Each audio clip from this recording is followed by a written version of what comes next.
You're listening to Arsenal Pass, a flesh and blood podcast for players by players. And all about strategy, leveling up, and the latest news in the world of Wraith. Welcome to Arsenal Pass. Welcome back to Arsenal Pass, episode 134. I'm Hayden Dale, and this beautiful picture next to me is Brendan Patrick. If you are audio only, Brendan has no video today, but if you're on YouTube, you get to look at this nice... This is a model shot, right, Brendan? Surely this is a modeling shot.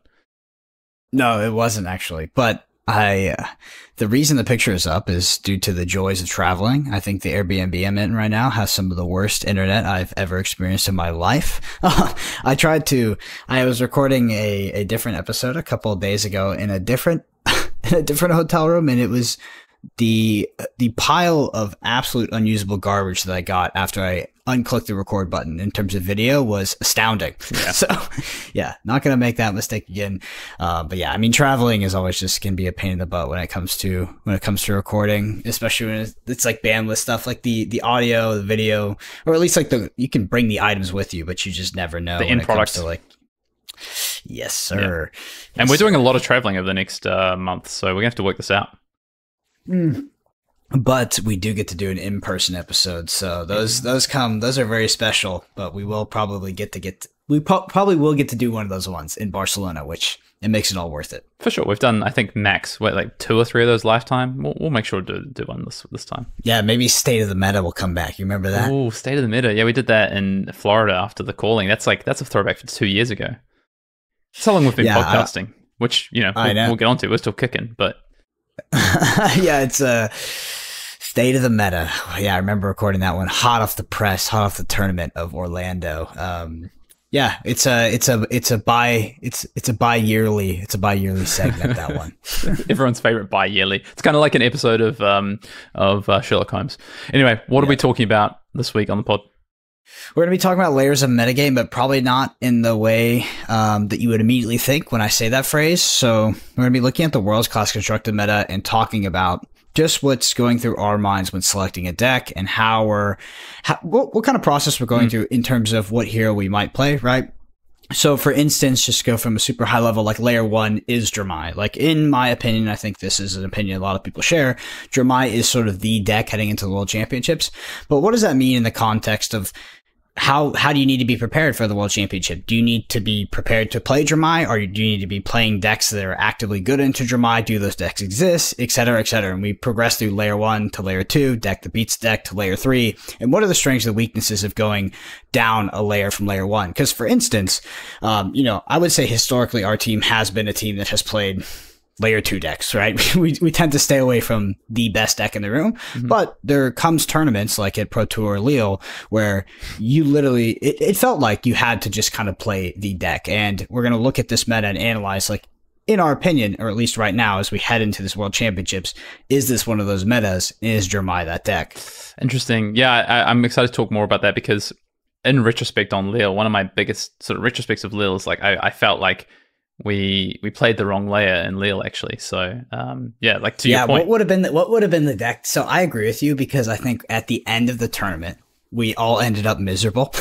Yeah. So it was like maybe the juice wasn't worth the squeeze. But in terms of a deck list, I do wonder what we would have played because I've actually had this conversation since Lille, and I was like, Icelander obviously was a very viable deck, but I mean that was a legit auto loss into Prism back in the day. So I don't want to tangent too much, but Lille was one of the most myopic metas I think we've had in Flesh and Blood. It was the event I enjoyed preparing for the least by a mile.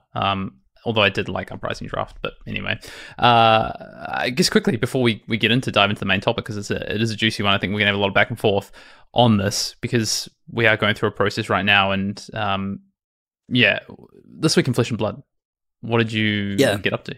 This week in Flesh and Blood, I was actually able to hang out with Sam O'Byrne in Los Angeles. So I'm traveling in California right now. I was able to hang out with him the other day for a few hours, just talk some shit, and just Sam have fun. O'Byrne? No one knows who that guy is. Who's that guy? That's like your best friend, bro. You know who that is. Shout out to Three Floating. Yeah, for sure. I mean, they're making moves. we're big fans of their work, of course. But yeah, it was great. It was great. I've been traveling a lot. Just been on the road. I'm up in NorCal now, hence the picture. So just been super busy and looking forward to this World Championship. And I feel like I've been kind of, playing a bit of daddy in the World's testing group chat. I feel like I've just been that grumpy old blunt guy. It's just like, okay, everybody shut up about Kano, please, for one time. You guys don't need to fly halfway across the world to lose again. I mean, I'm with you there on that one. Yeah. But in terms of news, we do have some big news, which actually just dropped. What about my week in Flesh and Blood? Shit. No one cares? No one cares? My bad. Hands up. I apologize. No, the reason I just played a couple of Pro Quests this weekend, Did you win again? No, I lost in the quarterfinals in both of them. So... yeah, bad. Always the bridesmaid, huh? Yeah, well, apparently. Yeah. Well, not even that. But I did get to play a Pro Quest with Sasha Markovic, and that was pretty fun. I did beat him, though. I just want to point that out. We played a draft Pro Quest, and I did beat Sasha again. I don't think he's ever beat me in a game of draft, and before he probably has, and I've just forgotten. But I made a top 8, drafted. I mean, we don't need to talk about limited. We can talk about that in another pod. But it was a draft, and then Saturday, the day before, was constructed. I played a Dromai list, which I did share on our Discord as well, which I'm probably playing a very similar version this coming weekend in Melbourne. I'm on Dromai, so yeah, I mean, all rights reserved if I opt out at the last minute to something else, but I don't think there's anything I would consider switching to at this point, honestly, unless someone convinces me that I should just be playing Lexi. But yeah, I played Dromai again, lost a mirror in the quarterfinals, which was a first for me, actually. I haven't lost many mirrors in Dromai, so I got schooled a little bit. If you could summarize your learnings from drafts so far, what would you say? If it was like one sentence, what has been your big takeaway from all this draft practice? That's a great question. If I could to keep it simple, what would be my takeaway from draft practice so far is just do the thing with the best numbers. Mm-hmm. Yep, makes sense. I remember literally before I hopped on this call, I went into a group chat with Peter Budensek and Sasha. Sasha was like, yeah, so I think it's optimal to play 44 cards in this format, but actually that's impossible, so you can't do it. And I was like, well, what does that mean? What does that mean? You just play a very quantitative format, to say the least. I'm interested to see how it plays out at the World Championships at the highest level, on the most premier stage, because I will be casting it. So you're going to get to see it firsthand. I keep thinking that I've solved it, and I'm like, no, you don't need to do that. Numbers don't matter. Here's the synergistic deck, and then 2 games in, it falls apart. Like the first 2 games, like, yeah, this is cooking, this is humming, and then you lose to like what I would perceive to be an infinitely worse deck, and it's just like, okay, all right, we go back to the drawing board here. I do think there is these decks that break the numbers in this limited format, and what I mean when I say that is like the things that aren't just doing the most efficient kind of attacks and defense and things like that, like kind of Welcome to Race style things that can actually synergistically do something. One of those, I mean, I drafted a card called Moonshot, if you're familiar with that card, Brendan, in my top 8 draft, and set up try to set up a big 13 overload turn on that one, but when that doesn't come together, it sounds like it sounds like it was a moonshot, that one. I'm not sure if you're familiar with that phrase, but it means not very likely. Yeah, shoot the moon, land amongst the stars. Yeah. All right, take us in. You've got some news to share with us. Yeah, so it just dropped. So the MNR Podcast decided to discontinue their podcast. There's a video that went up. I mean, it was a regularly scheduled podcast. It's about 20 to 30 minutes where Roger and Michael sort of run through their thought process on discontinuing the pod, or at least pausing it. Pausing is probably the more correct word. Sort of indefinitely, maybe picking it back up later. But it mostly comes from, I think it's a shared disinterest in the game, or a fading interest in the game, mostly on the side of Roger, who's upfront with that, which like he just doesn't, there's other things going on in his life that he wants to take care of. And that Flesh and Blood has sort of lost that spark. One thing that's important, I just think it's important to talk about, because, MNR at this point is undeniably one of the biggest content creators in Flesh and Blood, and watching Fab Native content creators, content creators that started in Flesh and Blood, devoted their channels to Flesh and Blood, and were completely based around that content, leave the game is significant, especially in the podcasting space, because MNR was a large force in that. And I think that a lot of the arguments that Roger makes are valid. There's a significant amount of them where he's upfront with it, that it is just his opinion. He doesn't enjoy the game as much as he used to, and that is a valid point in and of itself to leave the game. If you don't want to play the game, If it's not fun, then that's a good reason not to play it. But the sets, the recent 2 to 3 sets, I think that, for me, I just wish, because when I think about Bright Lights and when I think about these recent sets, it's just so antithetical to what is presented to me from LSS and the development team and the studio. Like, I never hear about anything where it's like, oh, maybe this set didn't hit how we wanted it to, or maybe this is not exactly what we're going for. I kind of just hear reinforcements that this is like exactly what they wanted, or like I'll hear like Outsiders was the best selling set, and I'm like, okay, but Bright Lights, I mean, we moved away from talents, and now these supplemental sets are not supplementing, and you have like the single card in Dromai, this expansion slot that has now pushed this hero up, and that's like not ubiquitous across any other heroes. It's like, I don't know, I just feel like design is in a weird spot, and the communication that we used to have is just not there, because that friction, I don't feel like it's that controversial to say there's been friction with things like Bright Lights and impact on the classic constructed meta, the state of living legend, etc. And I know I don't even give a lot of validity to people hating Lexi, because Lexi just, maybe it was unfun to play against, maybe it's an unfun deck to play, that's fine, but people will always hate the best deck. But multiple sets in a row having very little impact, stores moving away from the game, content creators moving away from the game, I think that it's time to sort of look at the process and look at these sets that we're designing for Flesh and Blood, and maybe go back to the drawing board. I don't know if that means going back to Tales of Aria power level, but I wouldn't look back at the last 2 sets and say, boom, that's a win. I'm not saying it's an abject failure, but I wish we had more communication about, like, maybe we're shifting away from this in the future, or at least this is our plan in the future, rather than like, it kind of feels like we as a community, or at least maybe I'm in an echo chamber here, is like looking at Flesh and Blood right now. I'm just like, I'm kind of confused. I feel like I'm a little lost, and I'm just like wondering, where are we actually going with all this? Is it all just like Living Legend will just make this better at that point? So basically what you're saying is, who's driving? Yeah, who's driving here? God damn, been saying that for years. Look, I don't disagree with a lot of the points that you've said, and I haven't listened to the MNR Cast Sunset show, so to speak. So I can't comment on Roger's feelings or even Michael's for that matter. I think also, actually, one thing I want to drop a pin on this so we can come back to it during our main topic discussion, is you talked about Tome and Dromai. Let's come back to that, because Dromai was very powerful, and Tome has done something, but it's not the be all and end all. Not as much as people think. We can come back to that. Yeah. Dromai was already very, very good, but people were just To be fair, I was relaying the message from Roger Bodie, who was famously could be quoted as saying Dromai was unplayable. I do remember that. Man, I shouldn't have played that to Nationals, man. That's bad call. Anyway, in terms of what you say about the kind of the set design, and look, people are going to come in and out of the game, right? I think that's natural. People are going to enjoy, and this has happened since people hated Starvo, people hated Prism. Like, that's going to happen, right? People are going to enjoy the game for different reasons, for whether it be competitive reasons, whether it be non-competitive reasons. Obviously, we're a competitive focused podcast. For us, we focus a lot on the competitive side, and so we focus a lot on the meta decks, right? And what enjoyment people take out of playing with or against those. That's always going to happen. 100% agree on that. And then the next part, in terms of like the sets, well, that's where it starts to get a bit more complicated.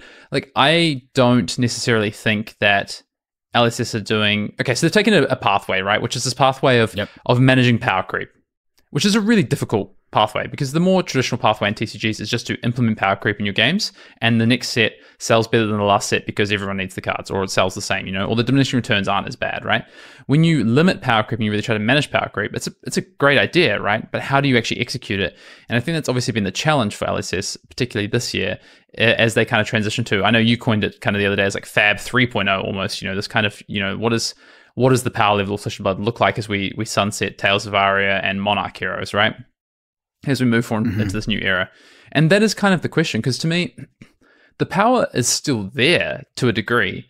I tell you what's not, though, the consistency. And that changes the dynamic of Flesh and Blood massively. And is that for good or for worse? I'm not sure. I know some people have started to quote some of the things that were thrown around at Flesh and Blood in the early days, which is, it's just a number, it's just a math generator. You just have to do math to work out the game. And I would say that no, because the consistency has actually gone down, and now, less consistent strategies are potentially the more viable strategies. I think that's where we're going to transition to. But we're in this like middle period of like almost like you just kind of said, you're almost in this like twilight zone. You're in this kind of like, there's nothingness. Like, where do you go next? It's not being acknowledged too, so you just feel disoriented as a player, right? Because talking about variants, so that's the thing, is like if you look at current Flesh and Blood design and what looks to be future Flesh and Blood design, you can look at Levia, the demigod hero. It looks like they've decided to sort of cut out the bottom, right? And they're like, well, increase the variance, increase the ceilings, but decrease the floors. Stop that consistency and et cetera, which is a good thing. Like, Flesh and Blood is a hard game. It's a very punishing game to new players, and it's daunting. It's not in a great spot to onload new players, and everybody has acknowledged that at this point.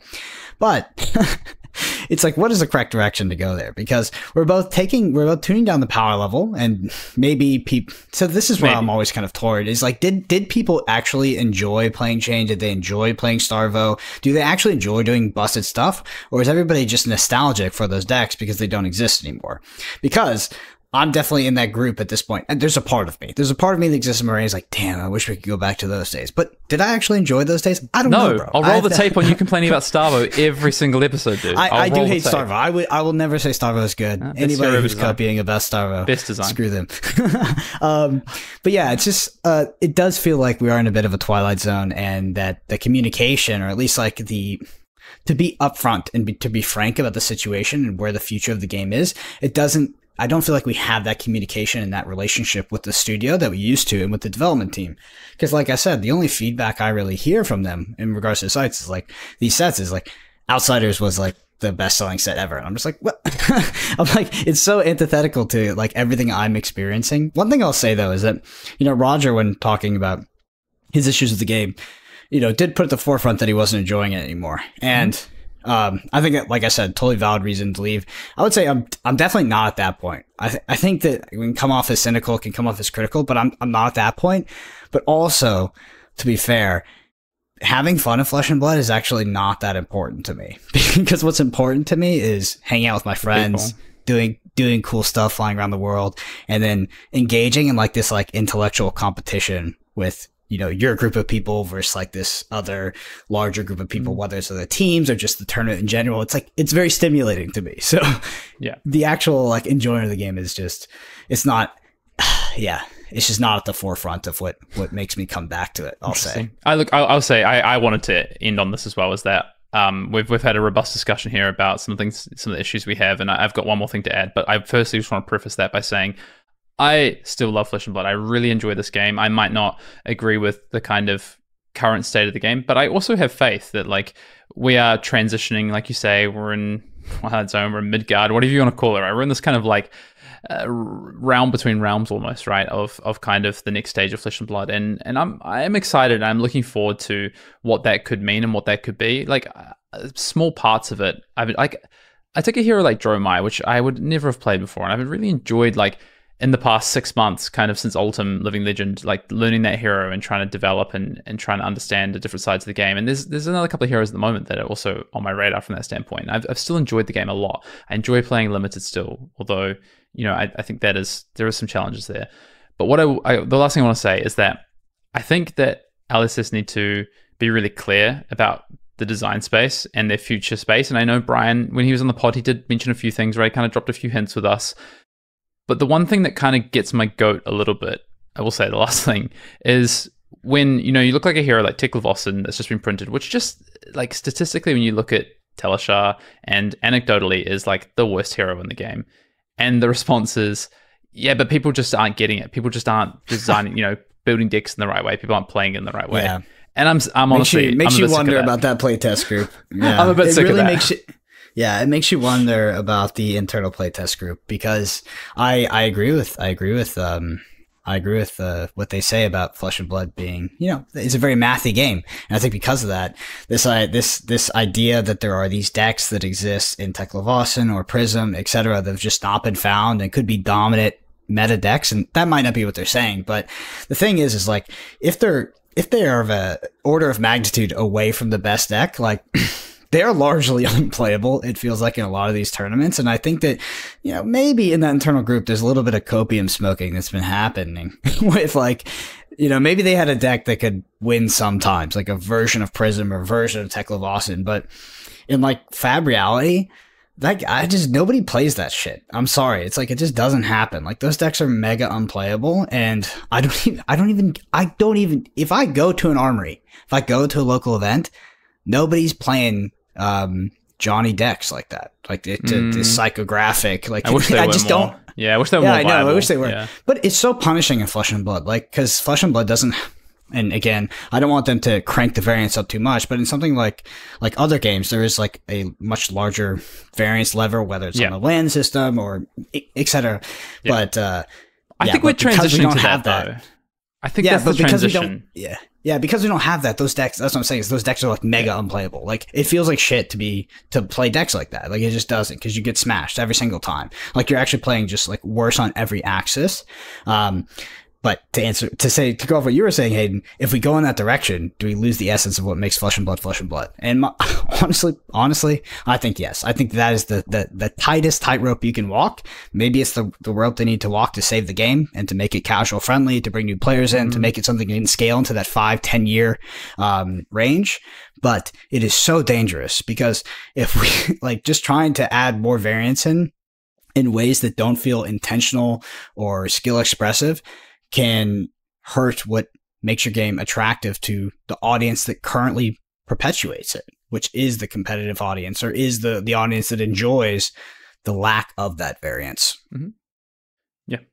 Look, I want to channel my inner Roger Bodie before, because since we're sunsetting Roger Bodie, we love you, Roger, but since we're sunsetting Roger, somebody's got to come out with a hot take.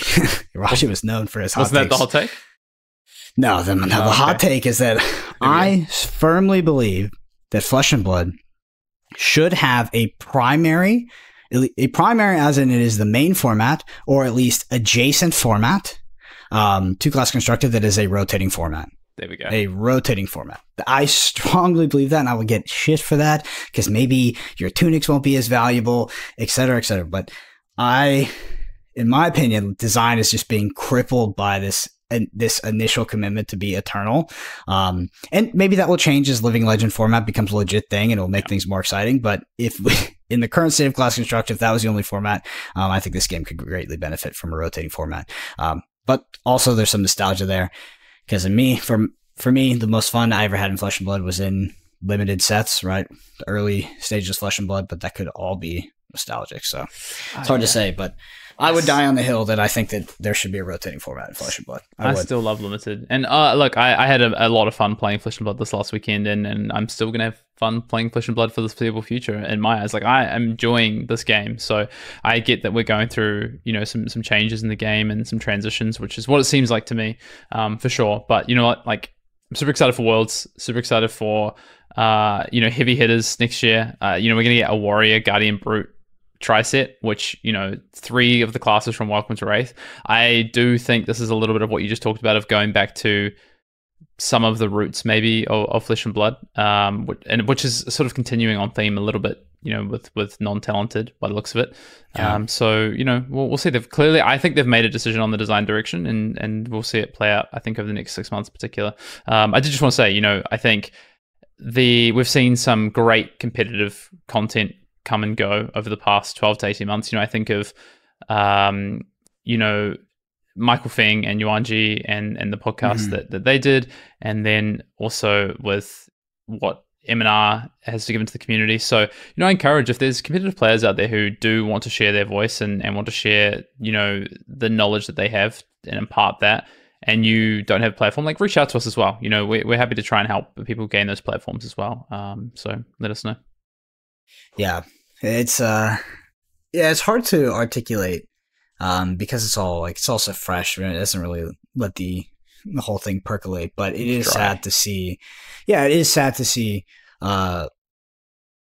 players in the community that are doing similar content to us come in and then leave for one reason or another. Like, it is unfortunate because I think a lot of those not a lot of them, but I know at least for the reasons that MNR may be stepping away for a bit, like, there is a general tension that's going on in the game that a lot of people feel that could just be a vocal minority that exists on Twitter, that are content creators, etc. Imagine that. But I would say that, yeah, but I would say that what they were feeling and their reasons, they talked about in their pod, like, Hayden and I we're not immune to it. We're existing in the same place. We're playing the same game. And I think that ultimately, legislatory should listen to that, and they should give at least some credence to it, because it is relevant. It's a big deal when a podcast like that decides to take a hiatus. Yep. Well, shout out to those guys, and also just the last bit. It ain't easy, you know what I mean? And on that note, Brendan, as we transition, we are putting up a bit of a survey. You know, we want to make this podcast and the YouTube content, all the content that we do, as best as possible and deliver as much value as possible to what our audience, our AP fan base, our fam, as we like to say, the AP fam, want to see from us. So if you got some time, drop us a response on this survey that we're going to throw out there on Twitter. We'll also throw it in the show notes as well. It'd be greatly helpful to know, what do you want more of? What do you want less of? They clearly want more jokes, Brendan. So make sure you prep some of those. And, what do you want to see on the show moving forward? And I think we're going to do some like spot giveaways to incentivize some responses as well. So make sure, but also only if they're actual responses, as opposed to someone just going through and just ticking their name. Get out of here. Yeah, some feedback I consistently get is people wanting to buy the life pads and t-shirts, and yeah, sorry, y'all are shit out of luck. Maybe we'll eventually get over to that. Can you bring me a life pad to Worlds, by the way? I'm out. I'm out. Yeah, I think I've got a few more left. Right. Those are very limited edition. If you ever get one, just know that you're special. one of the few in the world. But maybe eventually we'll do something like that. Anyway, hook me up. Let's talk about the game. Let's talk about the format. Yeah, let's do it. So for me, let's talk about looking at the World Championships, looking at the class constructed meta. I do think that there is what I like to call a Dromai imperative. I think that it is the best deck. And we can break that down. We can dissect it, but that statement in and of itself, Dromai is the best deck, I think I am happy with that statement. I would say that, and I think it's factual enough, right? I'm happy to say that. And that's, it's not always the case, right? And I'm a big copium kind of guy, I play a lot of Kano, I play a lot of bad decks, and there's, I'm definitely hesitant to say something is the best deck, but I do think Dromai right now, it's the best deck, and it's something that you need to have at the forefront of your mind for the World Championships. One thing that I said to our testing group, which I believe, is that if possible, I think that you should show up to the World Championships ready to compete as a world-class Dromai player, and then go from there, right? Then if you still don't want to play it, if you're testing points data another way, you can audible to a different pick. But I think if you go, I know, especially in the context of our players, if you show up to Barcelona a week before and then you decide you want to swap over that deck, you're going to be in a bad spot for many reasons. One, because the deck is complicated to play, but also two, because I think that the list itself needs a lot of work to be correctly tuned for an expected metagame. And we're going to talk a little bit about what that expected metagame might be, but it's hard to fit all the tools you need into one list.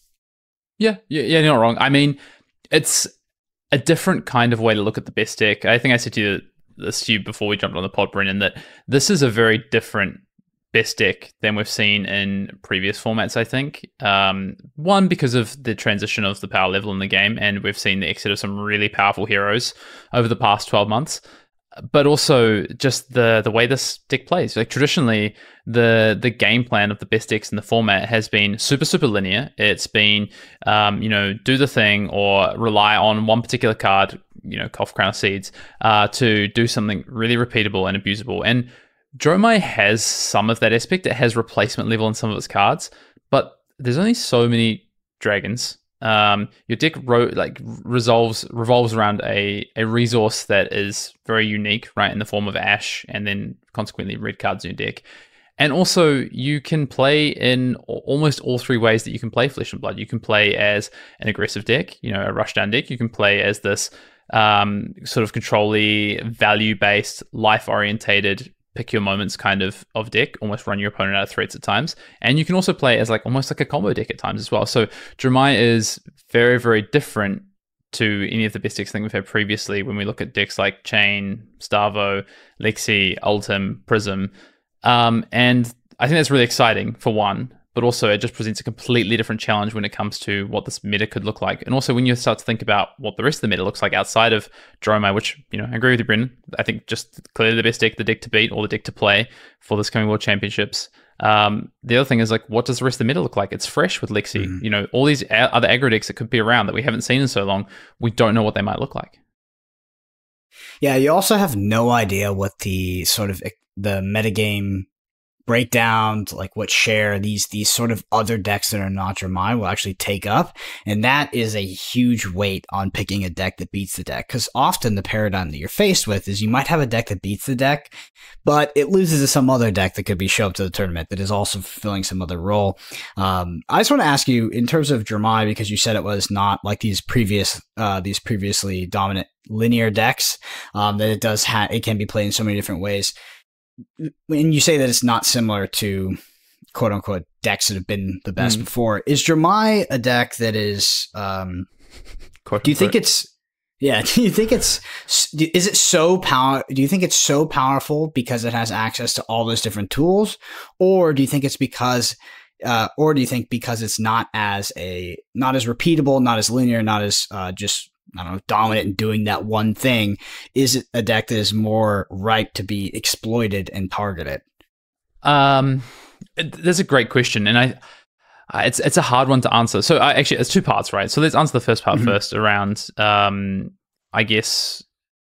Wait, was there first? You just first said, like, one is kind of like is it? Well, I think the first one is like is it as dominant as other best decks? Like, or is it because, you know, like we talked about with Leo already in this podcast, is like, that's a level of dominance. How would Dromai compare to some of these other best Dromai's decks? harder to play. Dromai's harder to play, and it's harder to build. And we've seen for a long time, first of all, there's multiple builds of Dromai, right? And also, I think you nailed it on the head when you said the right configuration. It seems like it's like, well, hold up. Like 40 to 50 of your cards are locked in, right? Because you need dragons and you need specific cards, right?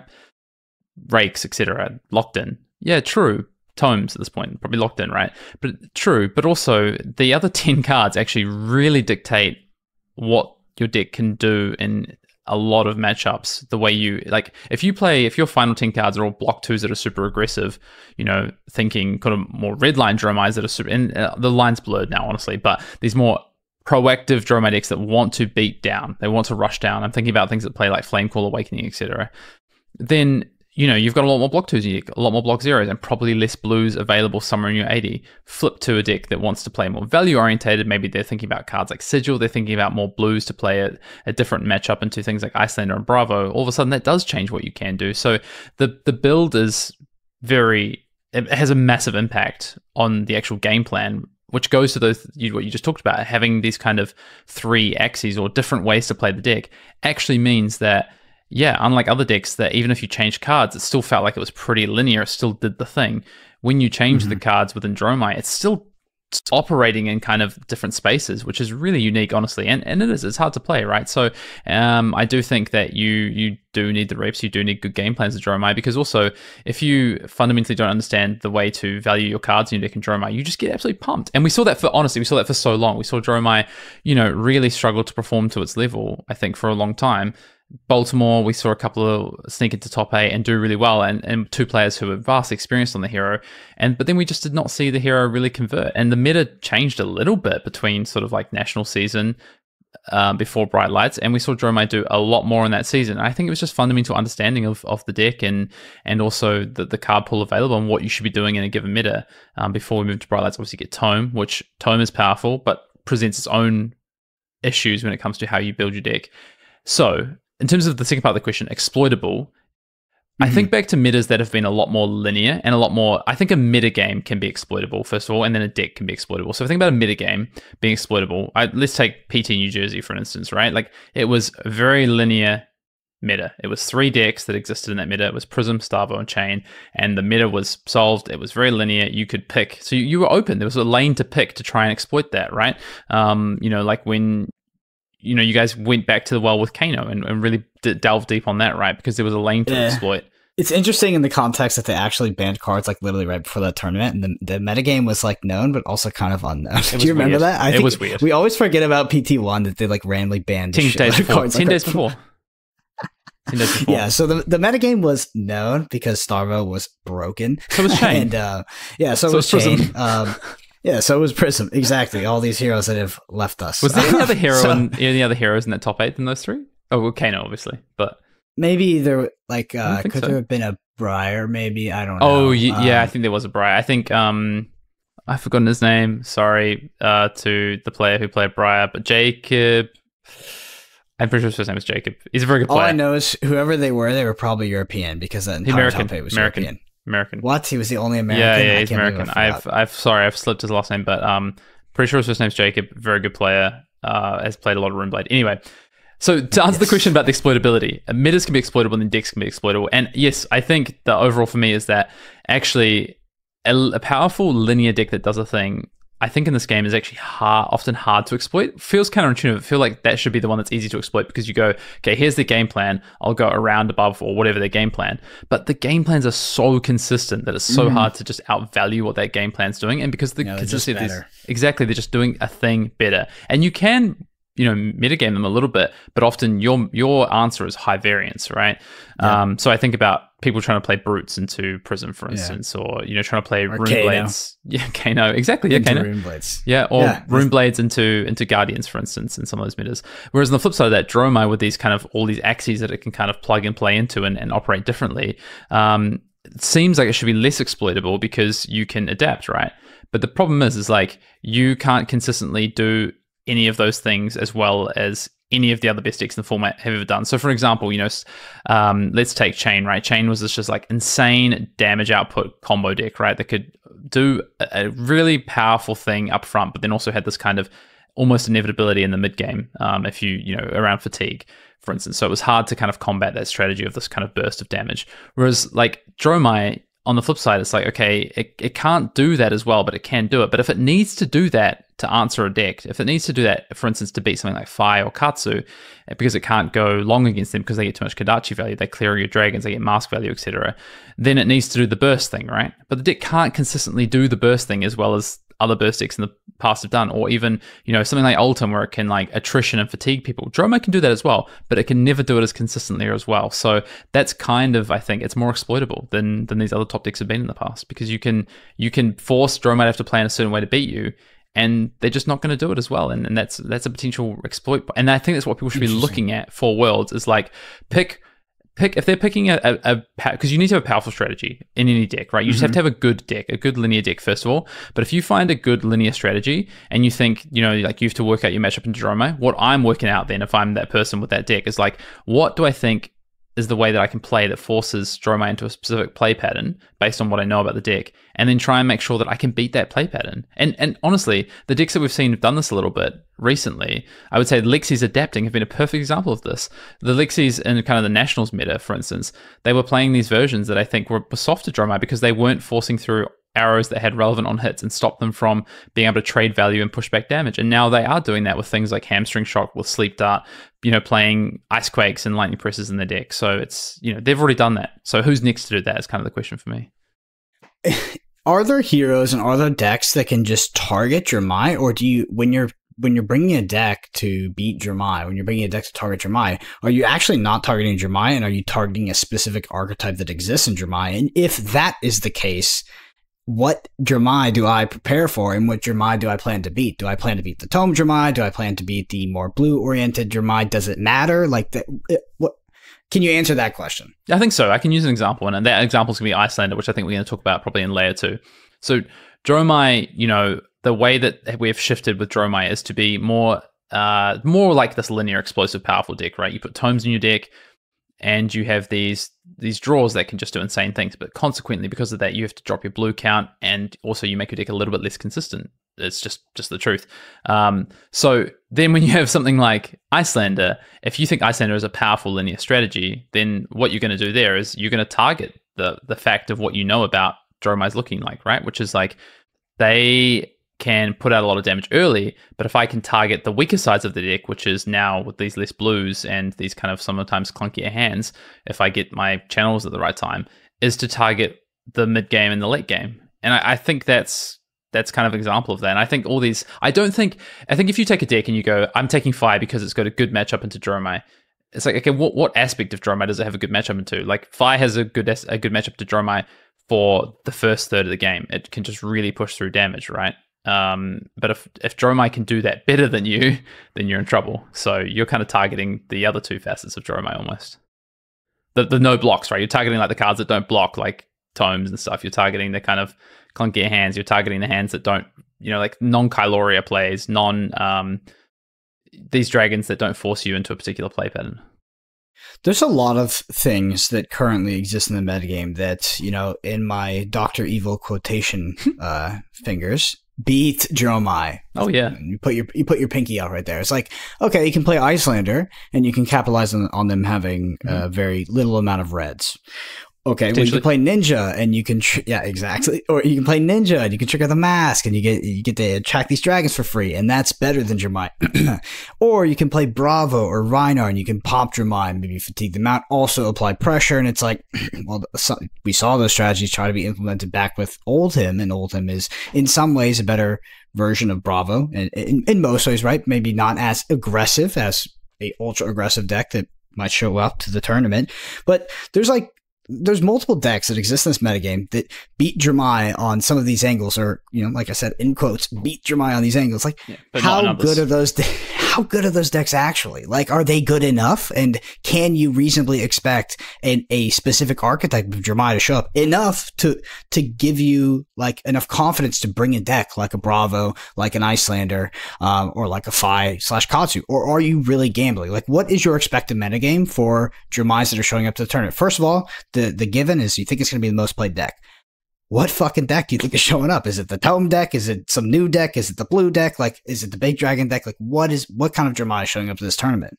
Well, I think I'm going to counter you a little bit on that and say that I think as much as we've talked about these kind of 10 cards mattering, I think that the lists people are moving towards all look pretty similar, to be honest. Mm-hmm. I think what people are working out is that in order to have a Dromai list that can compete against a wide meta, and especially against stuff that are a little bit, and don't get me wrong, I'm not saying that every list is going to look exactly the same. There'll be some nuances, right? And there will be some that will change some of the matchups slightly, but they're going to play Tomes. I think they're going to play Crown of Providence to prepare for like the Azalea matchup and even potentially Bravo if they want to play that way into it.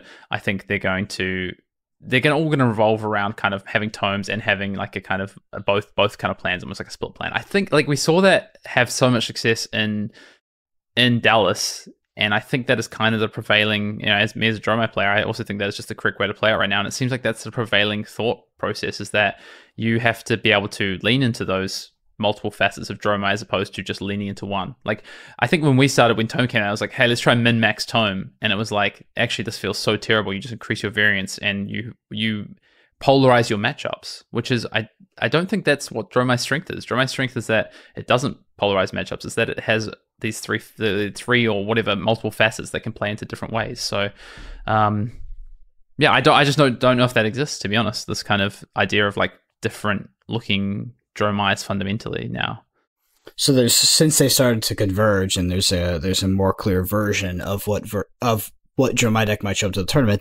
Theoretically, that should make it more targetable, right? Yes. If we're looking at these layer 2 heroes. One thing I want to say, it's a tangent. Sorry to take other tangents. Don't put Regicide in your deck. It's not going to work. Nobody's going to play. Oh, I just don't. Even if I only had Crown of Dominion in my list, I just don't flip it into Arachne. Yeah, Carol tweeted that out, and I was just like, nobody's going to just not put the helm on. I just won't put the helm on. Yeah, don't do that. don't. It's the old, like, do you remember when we'd play Kano into Chain? No, Kano and Chain, and they'd only have Husk, so they just wouldn't flip Husk against us. They just had no chest piece. I also remember the developers who were like, hey, because we flagged, tangent. Some people love tangents, but this is a good one. We flagged Chain like super early in testing. We're like, this is broken. They're like, you guys are idiots. You literally just put Snag in your deck, and then it auto loses. So we did that, and it didn't work. Yeah, it turns out they just, in that little testing group, they weren't doing the combo. I was like, anyway, back to the game. So, let's talk about some of these layer 2 decks. And what layer 2 decks or other decks in the metagame that are not Dromai are coming to the front of your mind as valid picks for this tournament that you might be leaning towards? I know that you're a player that has a lot of experience on Dromai. You've had success on Dromai, so you're definitely primed to play that hero. I'm not saying you will. What other heroes are sort of on your short list that you are really considering at this point? Well, definitely, Dromai just draw me, but you said it at the top of the pod. I, traditionally haven't liked to play those layer 1 decks, right? Those layer 1 decks. I kind of stray away from the deck to beat. I prefer to be beating the deck to beat, or beating the decks that beat the deck to beat, right? Like layer 3. Yeah, or layer 5 and just losing the tournament. Oh, yep. Well, hey, no. I get it. I didn't cash in Taipei, right? We can't cash every event, okay? This is what it is. You did well in Dallas, though, so... I did. I was undefeated in Dallas. Kano Copium. Let's go. All right. Okay. The layer. Okay. So, was it your question? Layer 2, or just the decks in general that I'm looking at? Yeah. What decks are on your short list, right? Of decks that are not Dromai. Like, what decks are you actually considering as like playable? Because obviously, there's actually a lot of choice. Like choice. I don't know how to say that word. Like unironically, there is a choice. You can make a choice. Which heroes would you legitimately consider that are not Dromai right now? Like, what do you maybe even play testing? Yeah. So to that, like for instance, there's decks that I wouldn't play because they're not my style, right? So I think there's some aggressive decks that are probably viable that I wouldn't play, but I think are going to be on people's radars. As much as I know you're gonna hate this, I think Fi is still something that people are going to look at. I think Azalea is actually the one that is like the aggressive deck that I would look at, and Dash.io potentially. I'm off Dash.io, that's off my radar, but I know people still have that on their radar as like, yes, it's inconsistent, but the power level is so high that it's worth potentially taking a punt on. But it's off my list. Azalea, I think, is in a very interesting spot, and it has a pretty reasonable Dromai matchup. Maybe it's gone a little bit worse as these Dromais kind of shore up their Providence plans a little bit. But, I think the other deck that's very much of interest is Icelander, and Azalea has a good Icelander matchup as well. So that's kind of another piece. And then, I know you're coming around on this number one man, but Bravo, right? Yeah. Bravo looks like potentially maybe a go-to deck to beat the deck to beat, right? Like the deck to go. Yeah. You're right. I'm coming around. Doesn't mean I don't hate the hero. No, I still hate the hero. And then lastly, I still think it's. And then lastly for me is Dash. I think Dash is definitely it's something that was held down, I think, a little bit by Lexi. It's trying to work out, I think, where Dash operates in the meta. Is it this level 2 deck? Is it actually a level 3 deck?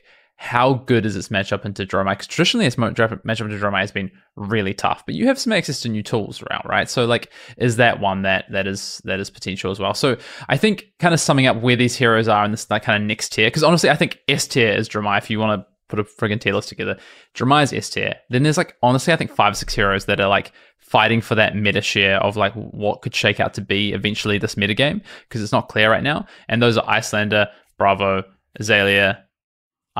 Icelander, Bravo, Azalea, Dash, and I thought there's 5. I guess. Yeah. No, I'm kidding.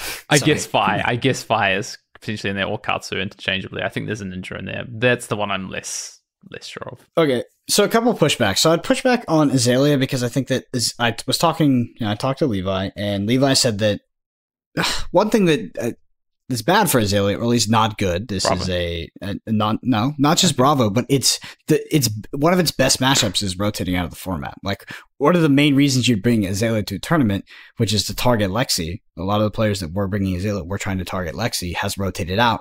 So is this matchup in Dromai still good enough? Because when I was talking to Levi said that its matchup into Dromai was serviceable and good at this point because the Dromais were absolutely not teched for them. But Dromai gets a little bit more breathing room as Lexi leaves the format. I don't know. I actually think it's the opposite. I think that they get breathing room because of Lexi, and then are they going to tick for Azalea? Because a lot of those cards actually have some overlap. And are you going to spend slots on ticking for Azalea? Like, that's a big question you got to put in front of yourself, because you have to put some cards in there. Like, if you're going to tick for Azalea, because that matchup. How do you tick for Azalea? Give me like a couple cards. Well, it's ways to stop like their tall turns so that you can keep swinging with dragons. So it's Oasis and Sandcastles. Does it dual function as a way to protect yourself against something like a Bravo? Oasis, maybe, but like you have to have a really good Crown of Providence plan, I think. And the other card that it's I guess it's like looking for this build that, like, I don't think you can play Tomes against Azalea if you want to have a good matchup, basically. So if your deck revolves around playing Tome a majority of your matchups, or to make a lot of cards function, then you're going to be in trouble. So that's kind of where I stand on that one. Mm-hmm. Does Bravo and Rhinar, so both heroes that have this critical mass of 6 attacks, and I know they function very differently. Do they actually beat Dromai? Do they actually shut down Dromai's game plan by having access to so many Phantasm Poppers? Or is that concept, at least in its sort of origin, right, that it's just like, 6 attack, beat Dragon, is it a bit overrated? Like, can Dromai still beat these decks that have so many, 6+ attacks that can just pop its dragons? So if your plan is to pop dragons, you're going to lose the game to good Dromais. Mm-hmm. Like, that is just hands down.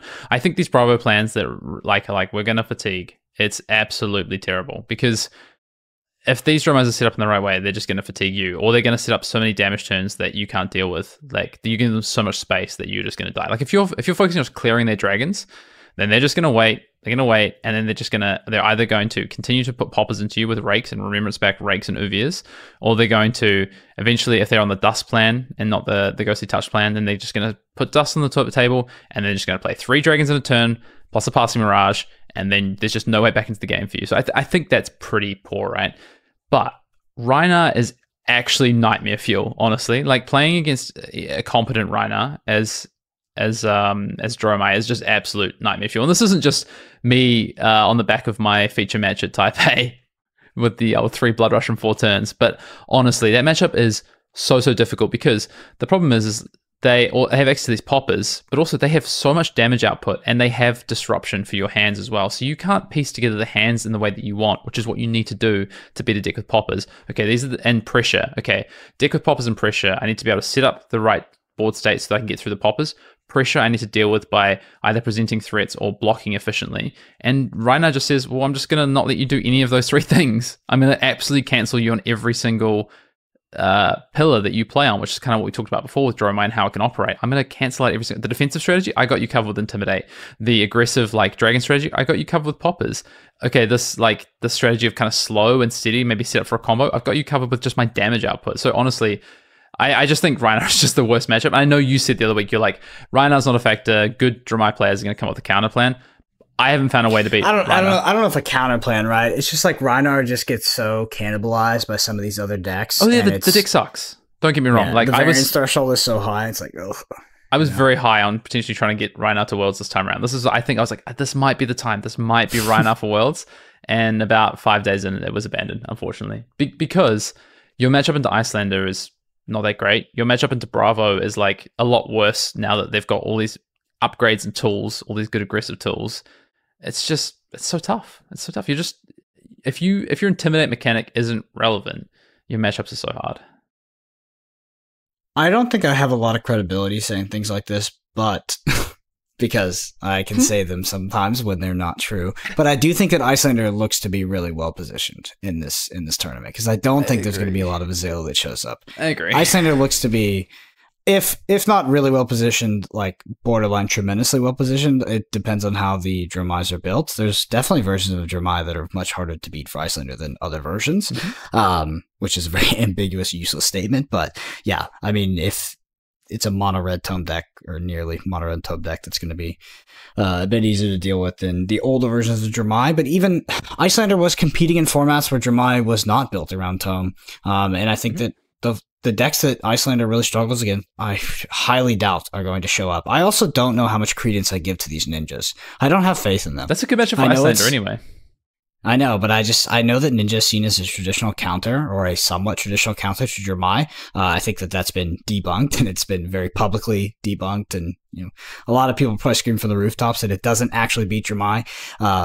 I just don't think the ninjas are going to show up. Maybe there'll be a team or two that has like an aggressive Katsu deck, like the Polish team showed up on Katsu at PT Baltimore, and it's definitely better positioned in this format than it was at PT Baltimore. So some credence to that. But Yeah, I just don't see these like hyper aggro ninja decks really showing up. Maybe Dash. Dash even post Bright Light still seems to be powerful, but niche. It doesn't seem to be like a deck that's going to come in force, at least. Could have put players in the top 8, yes. But yeah, if there's one deck that starts to creep towards the front of my mind, and I'm a bit biased towards it. I'm a bit biased towards it. It looks like Iyslander, and I would love to hear why Iyslander is not well positioned, and if the main reason is that you think that Dromai is just good into Iyslander, I think that's fine. But if you think Iyslander is decent into Dromai, especially these new versions of Dromai with Tome, it's well positioned into this metagame.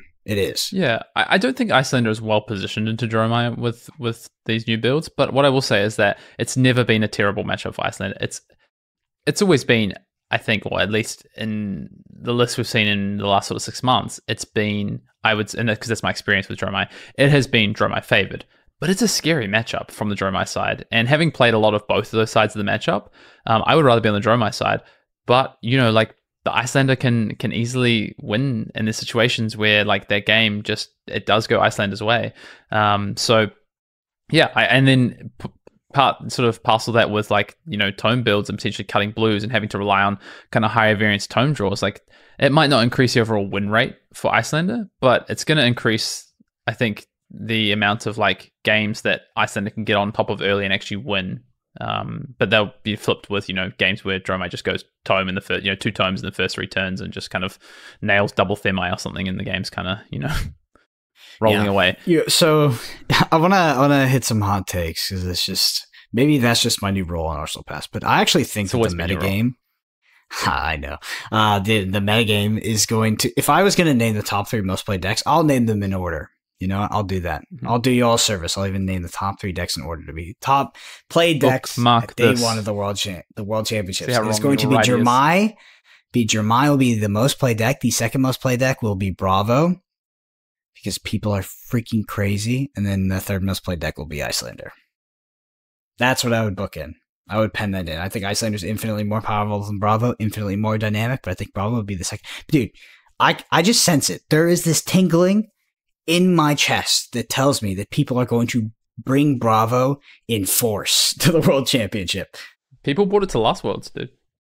I don't disagree. I think people my probably view brought is, it to PT1.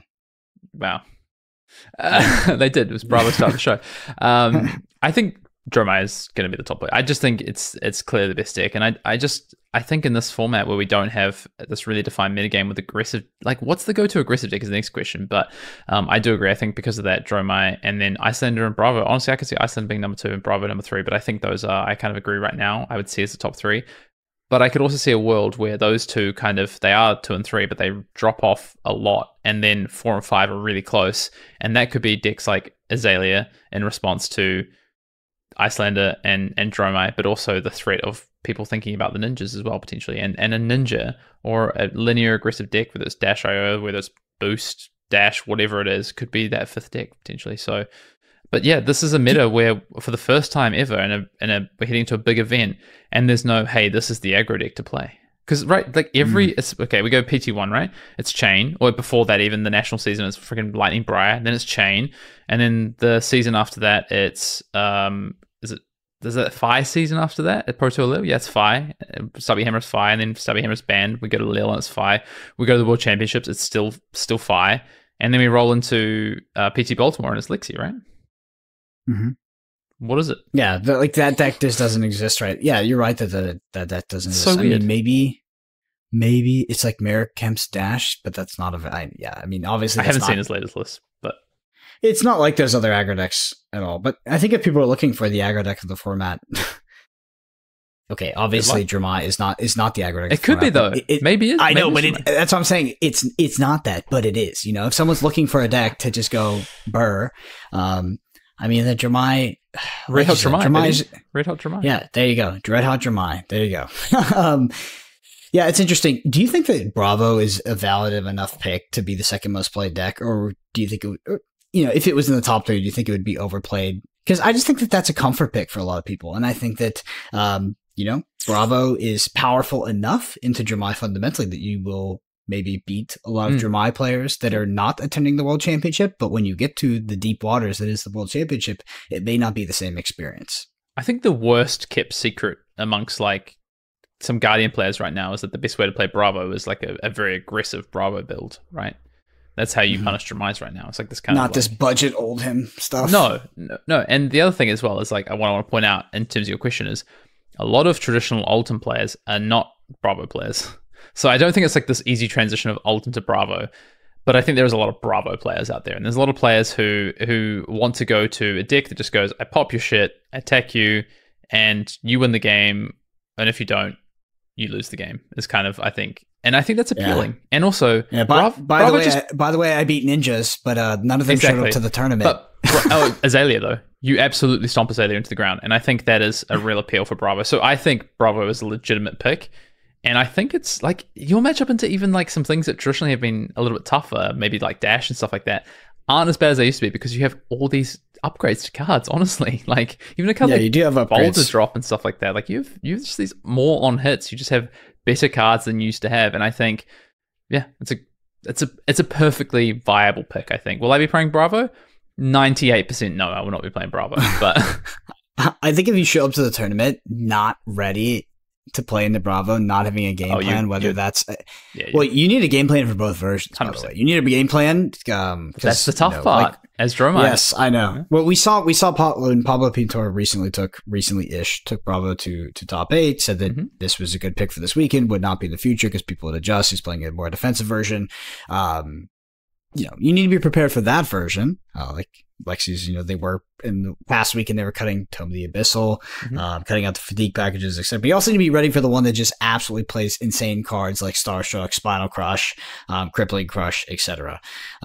So I don't know. I don't know how much of your sideboard you need to commit to a deck like Bravo, but it's wide ranging in the strategies it can employ on you. Well, that's what happened to me in Taipei. Round 3, 2-0, round 3, pair into Bravo, and we have a Bravo plan, but we're assuming that people are going to try to at least probably put pressure on, but clear dragons or put pressure on, but with not the deck list that I play into. And the deck list I play into is very similar to what I think that Chia Yongtek actually top 8'd that event with, which is a lot more proactive. You're playing E-Strikes and stuff like this as well. So that's what I played into. A deck that had E-Strikes, Zealous Belting, of course Rouse, and should just put on pressure while popping dragons as they needed to. And I was not set up for it. I had too many cards in my deck. I had the wrong cards in my deck. And, I got completely caught wrong-footed. I also misplayed like an absolute donkey, Brendan, but don't worry about that. I don't think even if I had played well, I don't think I would have won that game because I was just set up in the wrong way. And I think that's really hard. It's like, how do you make sure you're set up in either a way that can beat both plans? Or if that's not possible, how do you decide on the plan that you're going to set up for? And that's going to be tough because people are still going to show up and they're just going to say, okay, I'm just going to point my Anathos at your dragons and throw poppers at your dragons every round. That's my plan. So yeah.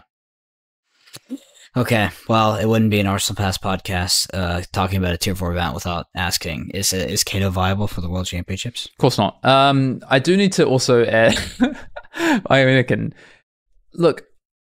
No, I don't think so. I think there's just too much incidental kind of BS that just kind of makes also no reason to take that variance. No reason to take that. You don't think so. I don't think there is. You don't need to play a deck like that. I think you play Kano in a format that is similar to PT1, that is similar to potentially PT2 if Briar didn't have access to an absolute ridiculous amount of spell and we're void just playing it. Yeah. Yes. Be hyper tuned, narrow, linear, aggressive metas. I think Kano is fine into. If the clock is not too fast, because there is a too fast of a clock, Kano's fine.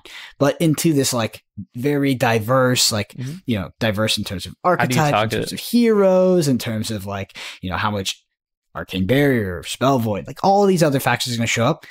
We've talked about it a million times in this podcast. Those are not the tournaments to bring Kano to. Is Kano better positioned in this tournament than other tournaments we've brought him to? Yeah, probably, maybe. I don't know. But not at this point, at this point, there's no reason to take that variance. I just don't think that is a high the deck is, I don't know. This is a deeper discussion. Is the deck actually high variance? I will say it is a high variance pick at a tier 4 tournament, and there is no reason to take that risk. Yeah, I mean, I played it at PT1. I played it at Worlds, right, last year. I think this meta is worse because I think undefined meta is worse for Kano because you don't know what to expect because people are like they're floating around slots. Whereas, like Worlds, it was like I was pretty confident what Arcane Barrier people were going to present in any given matchup. And that makes it so much easier to navigate how you want to play the game and have really organized and set game plans. And that doesn't exist. So no, I think, I don't think Kano is something that I'm personally looking to. But hey, look, there's 2 weeks left until Worlds, so who knows? Yeah, you mean that there's like a week that I don't know, you get into Barcelona later, but there is a portion of time in which a bunch of Kano players will be in the same room in person, and that is I ain't standing near them. I ain't getting involved in that. It's never good. But yeah, I think that we've rounded out the metagame pretty well. Is that all the decks will show up? No. Like, you could also talk about things like Azuri. I think that Azuri's in a worse position now. Alexi's left. Like, that was sort of one of its better matchups, probably. We didn't talk too much about Dash, but Dash is one of those decks that I think that, maybe Merrick or Sam Sutherland could show up in it and do well, or whoever plays Dash. Dash is good. I think Dash is good. I think Dash is not going to be the third most played deck, though. It's not going to be the second most played deck. Probably not. I mean, it's really hard to say, but I think probably not. There is one other deck. One other deck. Is it Dash.io? Dash.io is the one. We already closed the book on Dash.io, right? Did we? Okay. It's a Kano pick. It's like the same thing, right? It's very similar. Similar. There's so much chatter around Dash.io that I'm like, am I missing something? And then I try it again. Yeah, do they have it? Fairly confident that I'm not missing anything, but maybe I am missing something and someone shows up with this deck and, it is the deck. Power to them. Dark horse, right? It seems so inconsistent to me. So if someone solves it, they've done a great job. But no, I think there's no other real. Unfortunately, like there's no pocket pick where it's like this is the deck that goes after Dromai, because that would be the other one where you're like, okay. I mean, Reinhardt, right? Like that's the one that. And that's what I was thinking. I was like, man, I think Reinhardt that could be a great pick for this Worlds. But I just think that the other like 3 decks that are probably going to make up the top 4 are just not good matchups for you. So. Any credence left in regards to Fatigue Ninja? Yes. Good call. Really? I think how do you what your worst matchup is just like the overwhelmingly most played deck, or one of your worst matchups? What, Dromai's not a bad matchup for you? It's not a bad matchup. I felt like I guess I was playing a different version. I was playing a 5 version. It was very lukewarm. Oh, okay. Sorry, I love Sasha Markovic, and you guys were talking a bit of smack about me on the Dallas stream, so I'm gonna reply in kind. That wasn't me. Yeah, it definitely was. But I'll reply in kind. That list was absolutely dog. Like that list that you guys sent me, I was like, I didn't tweak it yet. Sasha's list, I'm telling you, I'll die. I see you the Katsu list though. Sasha's list, they suck until I give them that magic touch. They really do. You need to change the hero out for Katsu. It didn't have my stamp of approval. So. But just quickly, I do actually think that, so the Katsu list that I shared in the kind of ProQuest 5 decks to play, that Katsu list, I actually think is fairly reasonable, and I think your Dromai matchup is not that bad. I will say, actually, not bad. I think it's actually favorable for you, but I do think that if they test into that matchup a few times and work out a slightly different game plan, I think there's a slightly different game plan that Dromais can take in that matchup that makes it very hard for you to do anything, and that's difficult. But I don't know how many Dromais are going to even bother to spend the time on that. So, like, honestly, if you're expecting kind of, these mid-rangey decks, like a deck that just kind of just goes completely defensive and also has an answer to the deck that ruins traditionally what that deck can do, what an ultra defensive deck can do in the form of Dromai. If you have a plan for that, hey, you could have the best deck in the format. Will I be playing it? Probably not. I kind of already asked this question, but I mean, this is more of like a post-event question. But by what order of magnitude do you feel like Dromai is the best deck over other decks? Can I ask you for a benchmark? Like, let's say, yeah, definitely use a benchmark. Like, use another event, like use another tier 4 event or another meta. Starvo at PT1. What was that? I mean, I think that was just the fucking best deck. Like, Chain was competitive. Pablo Pintor won the event with Chain, but I played Chain in Starvo and it was fucking miserable. It sucked. More power to Pablo on that one. I mean, I don't think it sucked. Like, Chain was the other deck like that I would have defaulted to. Okay, I think it's somewhere between the Briar meta of PT Leal, like being on the lower end, and probably World Championship Icelander, because World Championship Icelander, I think in retrospect, it was just clearly the best deck, but the way that the meta was looked at the time, it was like the kind of dichotomy between Ultim and Icelander and Fi. But honestly, like the way the decks were being built in for that tournament, like Icelander was just the best deck. So, and I think that's in a similar way to Dromai, where it's like, you know, it's really hard to put your finger on why it's the best deck. But flip side of that, Briar and that PT Leal meta, the problem was like it felt more open than it actually was, and that's kind of how this meta feels. Is it actually more open? Does it feel more open than it actually is? And that's kind of what it might be, honestly. Is there anything more powerful than putting permanents on the board?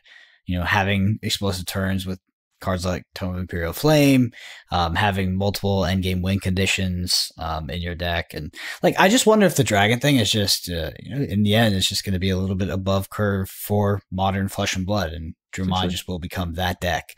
And I also think Icelander's that deck to an extent, because Icelander plays on both turns and has access to crazy combos and Storm Striders. But, you know, there's like 2 decks in this format right now. I'm just like, okay, those decks are playing chess while all these other decks are playing checkers, in my opinion. Hey, Aether Wildfire for 6. Yeah. Blazing Aether for 22. Yeah, cool. Exactly. All right, take us out. Yeah, I think that. I mean, that concludes what's going through our minds. Obviously, it's not. You know, we haven't formulated our final opinion. We probably won't until I'm sitting in the booth and Hayden's sitting round 1 facing a Rhinar, and he's on stream, and it's my favorite match of the whole entire tournament. But these are the kind of things that go through our mind when we prepare for these events. And it's tumultuous, to say the least. It's so likely that I play a deck that's soft to Rhinar as well. It just is the way I play Flesh and Blood, I think, now. So yeah. Well, speaking of MNR, because we talked to them at the top of the pod, they did post a tweet, and they were like, what wins for best game in Flesh and Blood? Everybody was calling it these legendary matches. Oh my gosh. And fucking, I was just like, Hayden versus... I forget on Rhinar. That was mine. Zachary Wallach. Zachary Wallach on Rhinar brings a smile to me. I prefer the other Rhinar game at that World Championship, round 3 of Swiss against Chandler. Against Calling winner who won that. He won the Calling that weekend. I beat him up on stream. He dropped from the event 2 rounds later and went and won the Calling. So I think I had a hand in Chandler Toe winning that Calling. Just so you know, that's what I'm saying. Anyway, if you're listening to this podcast, you enjoy it, you can leave us a review on Apple Podcasts or Spotify. It helps so much. We're on YouTube at youtube.com/ArsenalPass. You can see my stoic, unrelenting, unmoving face on this week's podcast, as well as Hayden's video. And hit that subscribe while you're there. We're both on Twitter at BrendanAPG, at Fien_Dale. Big shout out to all the Arsenal Pass patrons. You help us do what we do. Thank you all so much for listening. We'll see you next week. Don't forget about the survey. Make sure to vote.